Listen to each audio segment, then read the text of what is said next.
There was once a man who had a daughter who was called Clever Elsie. And when she had grown up, her father said, "We will get her married." "Yes," said the mother. "If only someone would come who would have her." At length a man came from a distance and wooed her, who was called Hans. But he stipulated that Clever Elsie should be really smart. "Oh," said the father, "she has plenty of good sense." And the mother said, "Oh, she can see the wind coming up the street, and hear the flies coughing." "Well," said Hans, "if she is not really smart, I won't have her." When they were sitting at dinner and had eaten, the mother said, "Elsie, go into the cellar and fetch some beer." Then Clever Elsie took the pitcher from the wall, went into the cellar, and tapped the lid briskly as she went, so that the time might not appear long. When she was below, she fetched herself a chair, and set it before the barrel so that she had no need to stoop, and did not hurt her back or do herself any unexpected injury.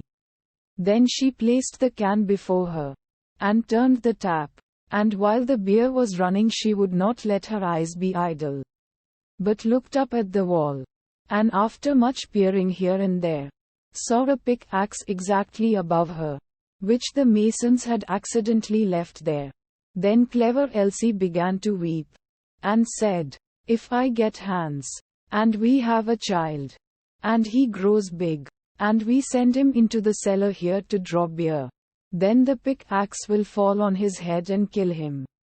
Then she sat and wept and screamed with all the strength of her body over the misfortune which lay before her. Those upstairs waited for the drink, but Clever Elsie still did not come. Then the woman said to the servant, "Just go down into the cellar and see where Elsie is." The maid went and found her sitting in front of the barrel, screaming loudly. "Elsie, why do you weep?" asked the maid. "Ah," she answered, "have I not reason to weep? If I get Hans, and we have a child, and he grows big, and has to draw beer here, the pickaxe will perhaps fall on his head, and kill him." Then said the maid, "What a clever Elsie we have," and sat down beside her and began loudly to weep over the misfortune.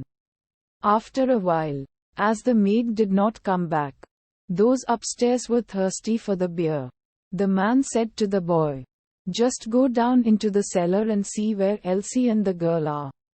The boy went down, and there sat Clever Elsie and the girl both weeping together. Then he asked, "Why are you weeping?" "Ah," said Elsie, "have I not reason to weep? If I get Hans, and we have a child, and he grows big, and has to draw beer here, the pickaxe will fall on his head and kill him." Then said the boy, "What a clever Elsie we have," and sat down by her, and likewise began to howl loudly. Upstairs they waited for the boy, but as he still did not return, the man said to the woman, "Just go down into the cellar and see where Elsie is."